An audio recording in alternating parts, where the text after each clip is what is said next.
All right, the local time is 7:30 a.m. We're heading out to Elbow Falls, which is just outside of the city of Calgary, and we're on the outskirts right now, about 30 minutes away. So we're hoping to get a decent sunrise. It's snowing right now, which wasn't in the forecast at all, but that's pretty typical of out here. So we'll see what we get. I'm not even sure how much of the river will be frozen over. It's been pretty cold this week, so we're not too sure what to expect. And hey, look, there's already some deer out there on the side of the road. 2 of them. There you go. We're not even on the real outskirts yet. So hey, let's see what we got this morning. So the objective today is to basically compare my camera system that I use for basically like 99% of my shoots and put that up against my smartphone. And I don't have, you know, the new iPhone 12 Pro Plus, and I think kind of the point of the video is I don't think many people do.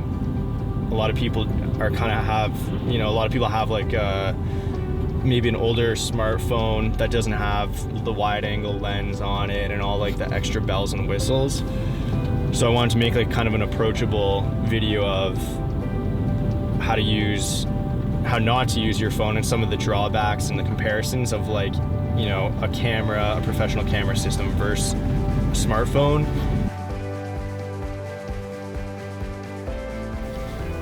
So we just turned the corner and came on some deer. There's 2 of them, and we started taking a couple of photos, and I thought that was a good opportunity to actually do like a wildlife kind of shot. So I took a photo on my 24-70 on my camera system, and then took a couple of photos on my phone. So we're gonna compare those. But pretty cool. It's literally right. You can see the.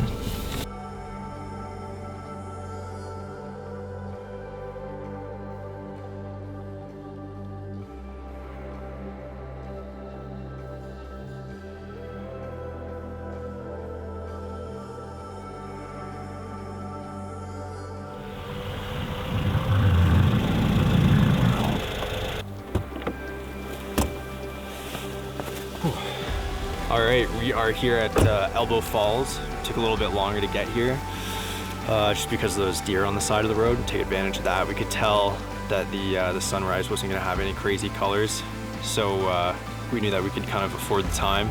We're here now. We're gonna layer up, grab our stuff, and head down to the falls and start taking some photos.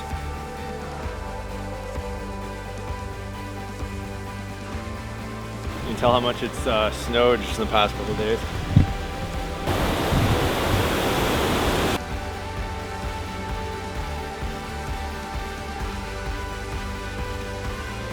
So I think the shot that we want of the waterfalls, those are the falls there, and we want to just be up over there.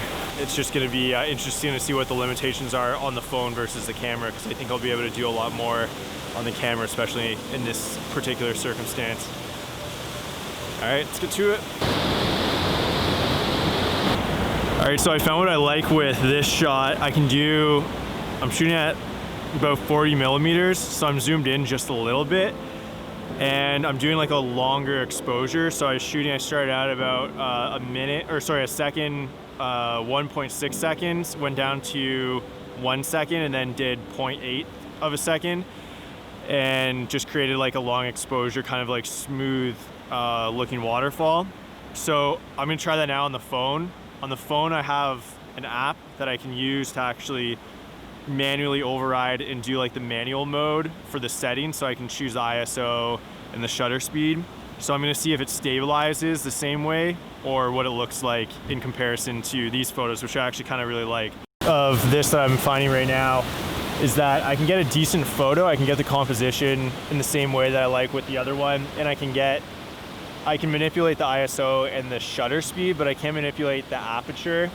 So I can't close it enough to do a long exposure. So as soon as I like slow it down and try to take a longer exposure shot, I basically blow out the image because it has like a default aperture of like f4 or something. So I'm a little limited, so I won't be able to do a long exposure, but I can still get a pretty cool photo regardless.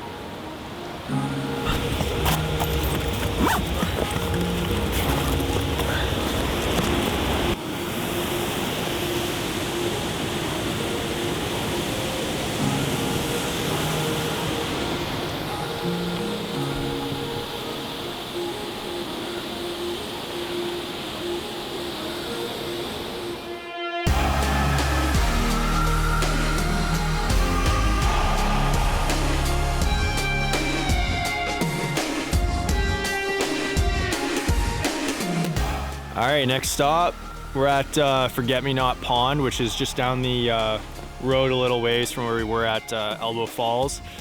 And I was hoping for the pond to kind of not be frozen over just yet so we can maybe get some reflections, take some cool photos here. I just heard some geese flying overhead as soon as we pulled up, so maybe there's some wildlife too. We've seen a bunch of wildlife here on this on the road so far. We just saw a ram on the side of the road licking the salt right before we pulled into the parking lot here. So yeah, so let's see what we got.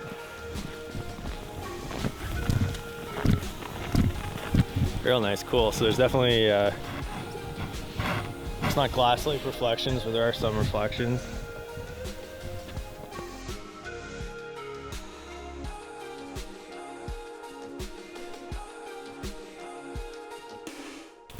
So a day like today, there's actually a lot of benefit in being able to shoot with a smartphone.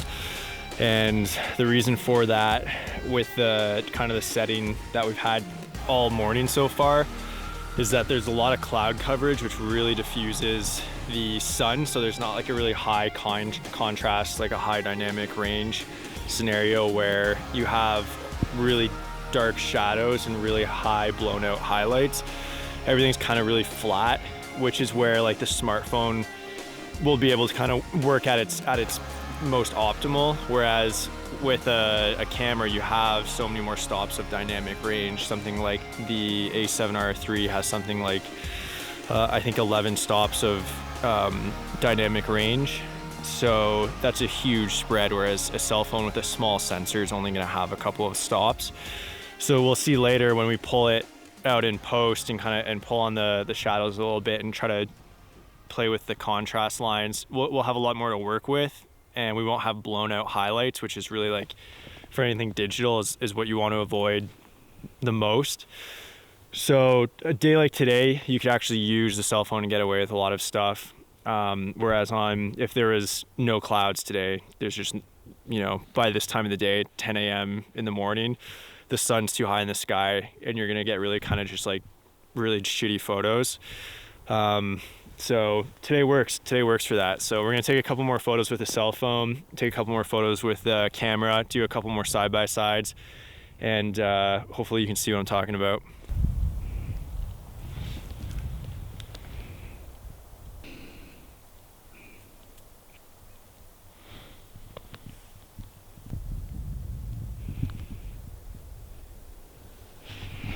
If you're gonna use your smartphone the way you would a camera, like in lieu of a camera, I would still recommend using all of the same kind of techniques to get your greatest shots. So things like stabilizing your camera as much as possible, especially like lower light. At the end of the day, like the camera, even in auto settings,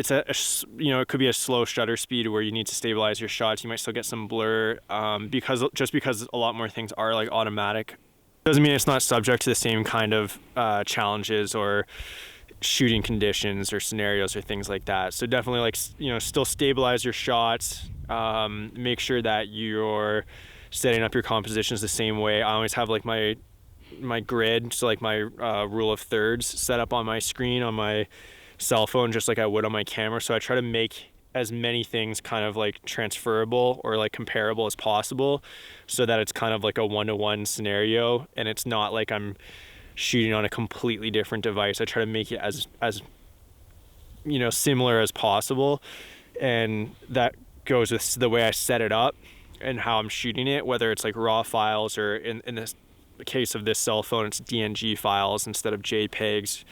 So you get like the raw image. So you want to have everything the same from the way you set it up on your cell phone and your camera to the way that you would actually shoot it physically and engage with your shots. So try to make everything basically a one-to-one and make it completely comparable in every way that you can.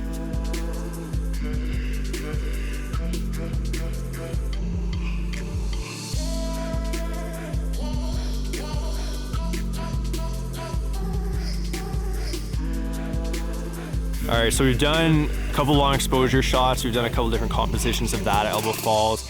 We've done our like kind of wide landscape shot here, just like a clean landscape. And what I'm looking for next is I want to try to do like a depth of field shot, because I want to see how the phone, you know, with not being able to control the aperture and then being able to actually control that, how that depth of field looks versus the camera. I want to see what I can do with the cell phone and how I can make it look on the camera. So we're gonna try to see if I can find a shot somewhere here where we can lay that out for you.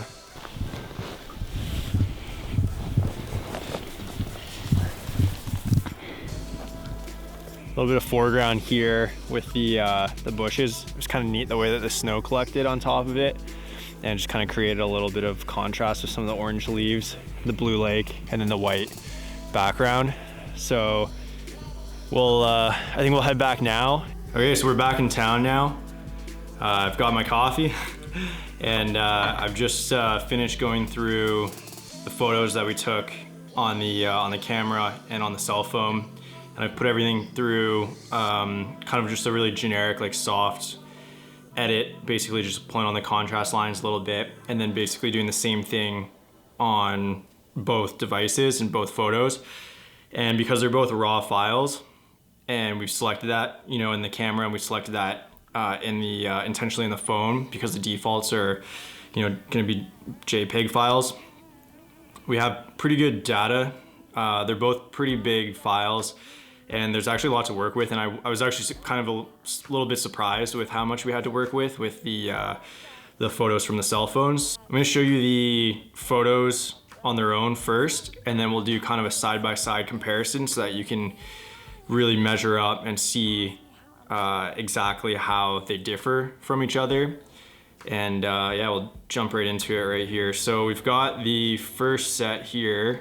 All right, let's do this in chronological order. So we'll start out with the deer photo. And as you can see on the first photo that we have on the Sony a7R III, there's a lot of resolution there. I didn't crop in at all. That's basically just at 70 millimeters. And so the benefit of that, of having like a zoom lens on top of the camera body, is that you can zoom in closer to your object and it's not a digital zoom. So next we'll check out the cell phone photo of the deer, and you can see what I'm talking about. So this photo here on the cell phone of the deer it's a digital zoom. So there's just like a fixed focal length on the phone. And so when you zoom in on the phone, it's not as if there's a lens that you can actually zoom into with the glass. It's just all done digital. So what that means is it basically just takes the photo as it is, and then it just crops in, and then it just stretches that photo completely artificially.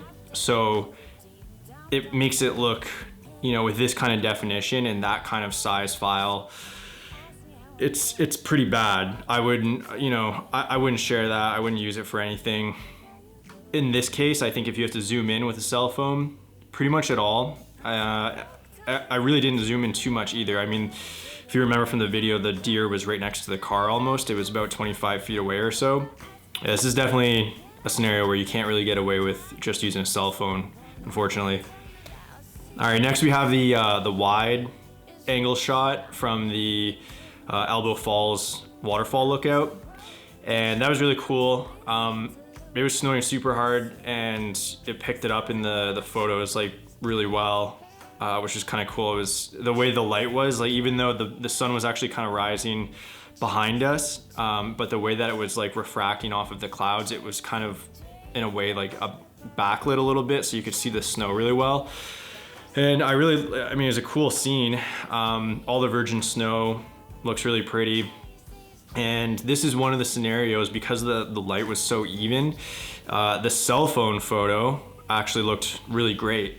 And although I couldn't manually slow the shutter speed down enough to create a long exposure, you know, the camera I had at about, this photo here was the 1 second exposure. Another huge benefit of having a camera is that the internal stabilization of cameras now have advanced so much that, I mean, you can do like a handheld shot. As you could see, I didn't even need a tripod. I could literally just lean my camera up against the railing and I could set up for this shot, take a 1 second exposure, and it's tack sharp.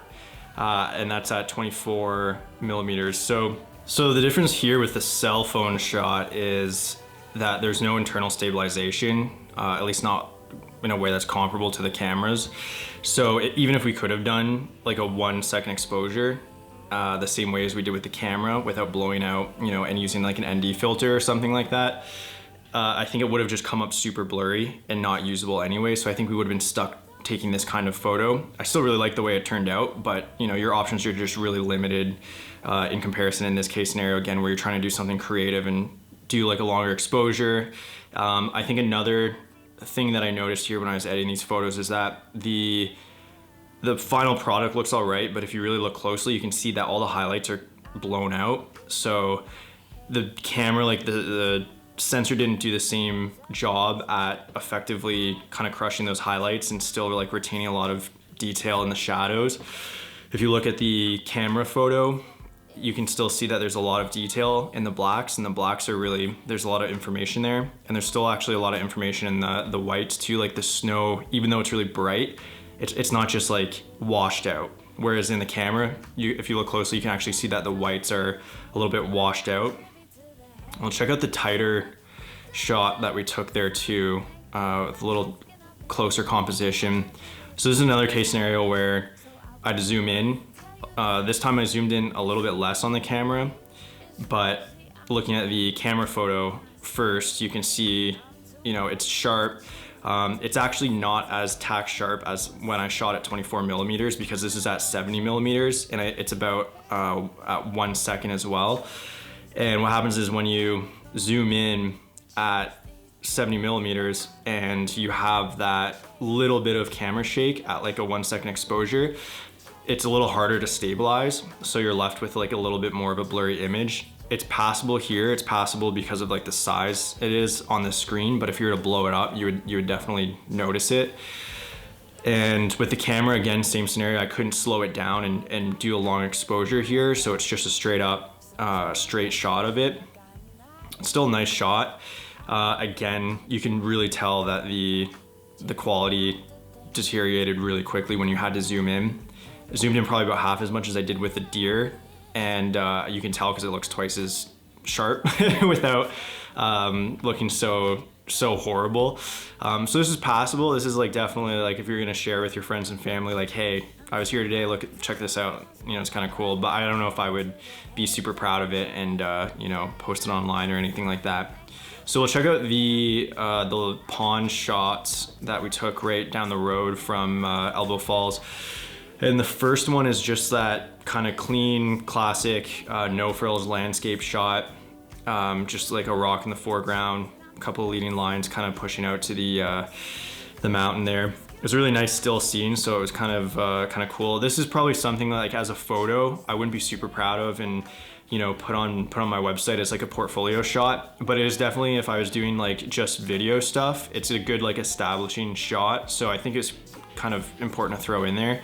So I think the difference between the camera and then the phone on this one, like the biggest thing that stands out to me is, again, just the highlights. Whereas the detail is actually, it's still retained its information really well.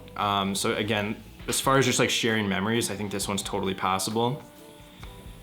As for the foreground shot where we have the bush in front and then we have the snow on top of the leaves and the branches, that one, I was actually kind of surprised because I think it is about f4 that the phones are just like naturally dialed in at, which is just kind of like an in-between aperture. I could be wrong about that. It might be like 5.6 or even somewhere around there. I'm not super sure. I can actually check. I should check on the files, but for argument's sake, it's definitely not 2.8 and it's definitely not 1.4 or anything like that. So to get that kind of depth of field, I was actually kind of pleasantly surprised with how it turned out, because I mean, it's not as smooth, so you can definitely tell like the bokeh and the smoothness of the blurriness on the camera versus the cell phone there.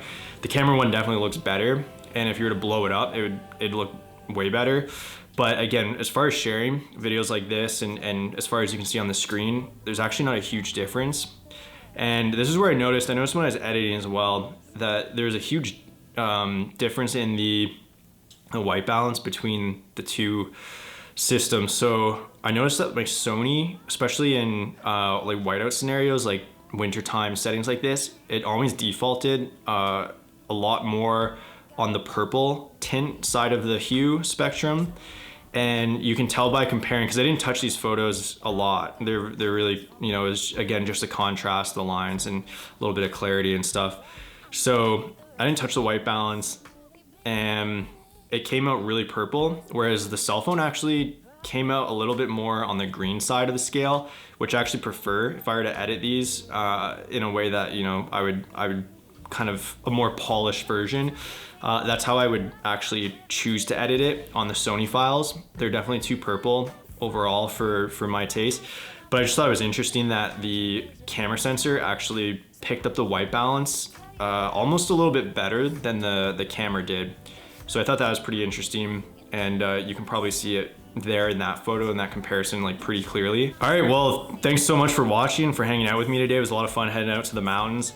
It's a good excuse to get outside and enjoy the fresh snow. So thanks for being here. Thanks for watching the video. Would definitely love to hear your feedback, what you guys have found, when comparing maybe your cell phone to a lot of your camera images. If there's ever a scenario where you just leave your camera at home because it's too big and clunky and you end up just using your cell phone. I know for me, I've always avoided using my cell phone at all costs, and this has kind of been a good exercise where I've thought like, you know what, I actually could use this in some settings and get away with being able to use this and share photos and create memories without having to lug around my big full body mirrorless camera system. So let me know what you guys thought. If you enjoyed the video, then definitely please subscribe. Hit the like button on this video, and I'm gonna put out a lot more videos like this, so if you'd like to turn on the notifications as well with the little bell icon. Enjoy your day, get out there, have some fun, and we'll see you on the next one. Cheers.